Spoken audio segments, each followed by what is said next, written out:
Carlo has just released his first lineup for the Brazilian national team for the World Cup qualifier games against Ecuador and Paraguay. Let's take a look. I have not looked at this list. Now, obviously, I did get Vini and Rafinha spoiled because they're on the picture, but I don't think anybody's surprised that Vini and Rafinha are on the team. But all right, let's take a look at goalkeeper first. We have Alisson, possibly the best goalkeeper in the world. Nobody's surprised there. Maybe, up there with Courtois. Then we have Bentu. I think he's the El Nassr goalkeeper. Let's be honest, he's probably not going to play. Then we have Hugo Souza. I'm surprised about this one. This one is the goalkeeper for...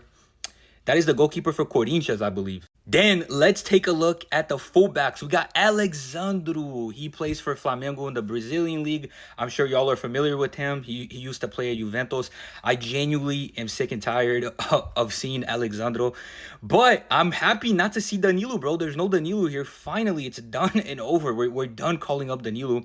We have Carlos Augusto. Carlos Augusto is a left wing back at Inter. I think he's a backup. But, I mean, we don't have a lot of strong fullbacks, so I'm happy to see him here. Wesley, the right back at Flamengo. He's young. He has a lot of potential. I'm happy to see him.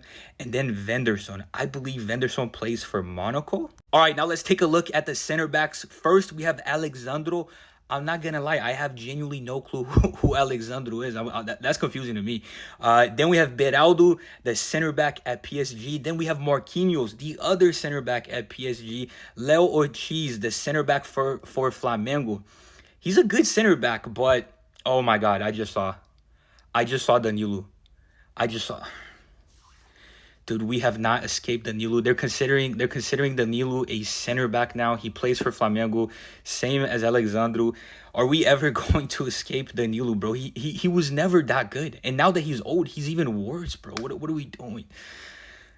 Leo Cheese, he's a decent center back, a good center back in the Brazilian league, but I don't think he has much of a future, let's be honest. When I say he doesn't have much of a future, it's because he's like in his late 20s. Okay, now let's take a look at the midfield. At the midfield, we have Andres Pereira, the CM from Fulham.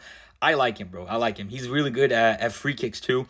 We have Andre Santos. Andre Santos, I believe, is owned by Chelsea, but he was loaned out. I don't know where he's at now, to be honest. He's pretty young. He's like 20. Then we got Bruno from Newcastle, of course. Casemiro from Manchester United. He has made his way back into the Brazilian national team. We have been missing a CDM with this type of quality, bro. Thank God. I just hope that he performs the way we used to remember him performing. I hope he's not washed. And then we have Ederson from Atalanta. Gerson, the CDM from Flamengo. Dude, is that that's like the second or third Flamengo player that Carlo called up? I guess he likes Flamengo. Gerson is a good center back. He's a good CDM in the Brazilian league. But, I mean, I don't know if he has much of a future also. He's also in his late 20s. And now the most exciting part, let's take a look at the attack. First, Anthony. Anthony has actually made it back to the Brazilian national team. It's not a joke no more, bro. Anthony really is the GOAT, bro. And he deserves it. He's racked up his stats at Real Betis. He took them to a European final. I think they're in 5th place in La Liga. He took them from mid-table to 5th place. You got to respect it, bro. You got to respect it. And then Estevão, the winger from Palmeiras, who has been sold to Chelsea. I do think he's very young. It's good to get him on the team, but I don't think he's good enough right now to start.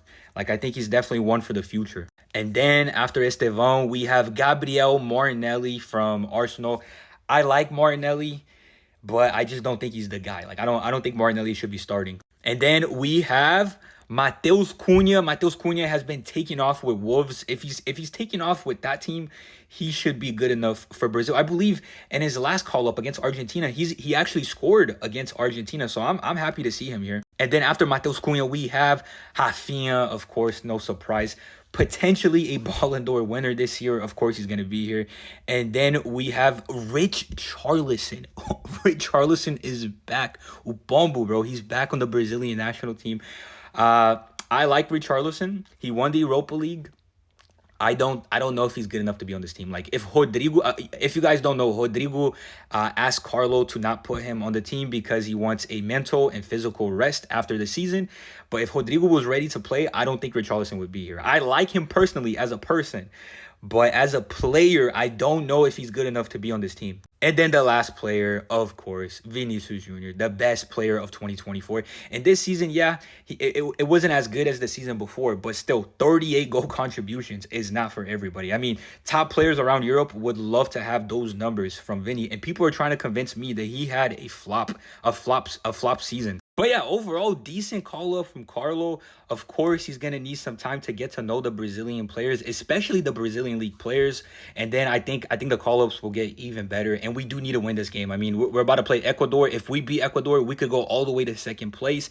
And Paraguay are right under us. So of course, we're tied in points. So of course, we cannot afford to lose to Paraguay. Oh my God, bro. I don't know how I didn't notice, but Carlo did not call up Neymar. And Neymar is back from injury. He played literally 25 minutes yesterday. A couple days ago, he also played another 25 minutes. He's ready. He's ready to play. And Carlo did not call up Neymar. That's a bit disappointing to see. I know that a lot of people think that he's washed. But I promise you, he still has the ability with the ball. His dribbling is still up there. His passing is still up there. His shooting is still up there. I think what we need to do with Neymar is exactly what Argentina did for Messi in the 2022 World Cup. Everybody runs for Neymar. Everybody defends for Neymar. The only thing Neymar has to focus on is attack. If we do that and Neymar doesn't get injured, that's the only problem. Neymar has to stop getting injured. And if we do that for Neymar, I believe he's our best chance to win the World Cup. And I really hope that Carlo sees it the same way I do. I hope he hasn't given up on Neymar.